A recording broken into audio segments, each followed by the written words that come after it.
Selamat malam Bu Priska. Selamat malam Pak Teddy.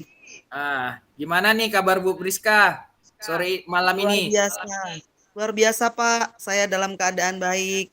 Pak Teddy sendiri gimana Pak? Apa Wah, kabarnya? alhamdulillah saya dalam keadaan sehat dan baik Bu. Tadi saya dengar kabar nih. Tadi Bu Priska mau menghubungi saya. Tadi sempat nggak terangkat karena saya ada sedikit kesibukan Bu. Ada apa ya Bu? Apa ada yang bisa saya bantu?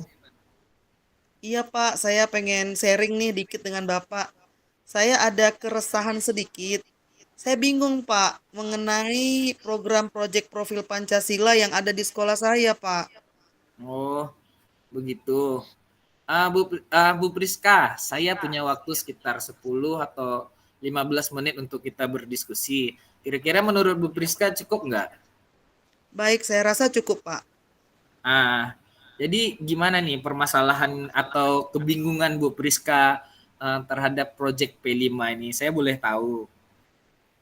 Ya, Bisa nggak jadi Bu gini Priska Pak. ceritakan kepada saya? Siap. Jadi begini Pak, saya tuh punya keinginan gitu Pak, punya Hmm. kerinduan. Karakter 6 dimensi profil Pancasila yang sudah dimiliki murid itu maunya tuh jangan terlihat atau muncul saat proyek saja Pak. Ya. Keinginan saya kalau bisa berkelanjutan serta terintegrasi dalam diri murid, khususnya di sekolah saya yang kelas 10 ya Pak, karena saya Ya. mengampu kelas 10. Gitu Pak. Hmm, jadi maksud Ibu Priska ini Ibu ingin ya siswa itu ketika mereka selesai melaksanakan proyek itu tetapi karakter mereka itu tetap terjaga yaitu tercerminnya dari 6 dimensi profil pelajar Pancasila itu ya. Begitu ya Bu ya? Iya Pak, betul sekali Pak. Seperti Nah, itulah.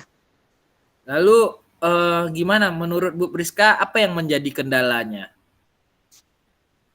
Eh, Gini Pak, seperti yang kita ketahui, proyek profil Pancasila ini kan salah satu tujuannya untuk memberi ruang dan waktu bagi siswa untuk mengeksplor kemampuannya pada tema yang telah disepakati sekolah. Tentunya untuk menanamkan serta memperkuat karakter 6 dimensi profil Pancasila itu, Pak. Nah, kebetulan eh, kami akan memilih untuk kedepannya, Pak, kami akan memilih tema suara demokrasi. Nah, saya Ya. ini kan sebagai salah satu koordinator proyek, Pak, untuk membuat konsep sesuai capaian target tema. Namun, saya pikir perlu melibatkan atau berkolaborasi masyarakat gitu, Pak.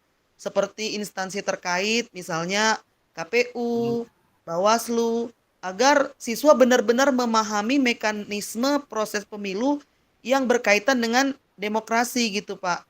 Dan melibatkan misalnya jurnalis, sehingga bisa dieksplor oleh masyarakat gitu, Pak. Apa yang kami pelajari. Nah, kendala terbesarnya gini, Pak. Jadi kami udah buat semacam program untuk mengundang orang-orang luar. Cuman kayaknya terkendala dengan pihak sekolah yang mungkin karena berbagai macam kegiatan tidak cepat untuk ditindaklanjuti begitu kira-kira Pak. Oh, oh, jadi begitu ya, Bu. Jadi menurut Bu Priska seolah-olah seolah-olah sepertinya sekolah kita ini tidak menjalankan perannya untuk menghubungi narasumber gitu ya, Bu ya. Ya, seperti Jadi itulah seperti itu kira-kira ya, Bu Pak. ya. Kurang greget gitu Pak. Jadi saya kan jadi bingung gitu Pak. Dilema saya.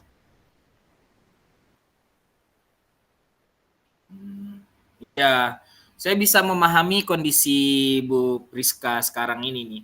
Jadi pasti rasanya serba salah ya, Bu, dan kebingungan. Apalagi kita Ibu memiliki tanggung jawab sebagai koordinator proyek tersebut. Pasti dilema ya, Bu ya. Jadi gini nih, coba gini kita lanjutkan ya Bu ya.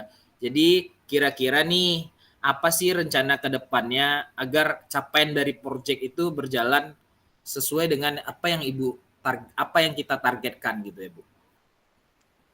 Itu dia Pak. Saya masih bingung. Gimana bagusnya ya Pak? Coba Ibu ingat lagi. Tujuan Ibu di awal perencanaan proyek itu apa? Kira-kira Ibu bisa jadikan rencana A atau plan B ataupun plan C. Pastinya Ibu punya rancangan sejak awal kan. Nah, kira-kira apa rencana lain yang bisa Ibu laksanakan ke depannya gitu? Eh, apa saya mengundang narasumber mandiri aja kali ya Pak? Itu yang muncul sih Pak dalam pemikiran saya, mengingat pentingnya penguatan konsep dari narasumber Pak. Oh. Itu yang Nah, muncul Pak dalam pemikiran saya. nah itu ide bagus itu, Bu. Kira-kira menurut Ibu ukuran keberhasilan Ibu jika berhasil mendatangkan narasumber tersebut apa? Ya pastinya target capaian proyek yang sudah dikonsep dari awal itu bisa berhasil Pak. Hmm. Nah, bagus itu, Bu. Kira-kira kapan rencana ini akan Ibu lakukan? Eh, itu sesuai dengan program Pak, rencananya awal bulan Oktober ini Pak, minggu depan, dalam minggu depan. Oh, kira-kira ada orang lain nggak di sekitar Ibu yang akan membantu Ibu melakukan ini? Atau sekedar saya mengingatkan hal tersebut? Ya tentunya mungkin rekan-rekan koordinator yang lain pasti akan senang Pak, pasti bersedia bekerja sama untuk mewujudkan program ini Pak. Wah, mantap itu Bu, keren. Saya sangat setuju sekali dan support. Saya juga pengen dengar nantinya setelah kegiatan pelaksanaan ini hasilnya bagaimana dan koordinasi Bu Briska dan teman-teman yang lainnya. Jadi saya jadi nggak sabar nih pengen nengok hasilnya. Dengar cerita selanjutnya apa kendala-kendala tadi bisa teratasi dan sebagainya. Saya pengen dengar hal itu. Ya terima kasih banyak Pak ya atas waktunya, boleh sharingnya, coachingnya pada malam hari ini. Iya Bu, sama-sama. Tetap semangat ya Bu ya, tetap sehat selalu. Baik Pak, terima Ya, kasih. ya terima kasih juga Bu Priska. Oke.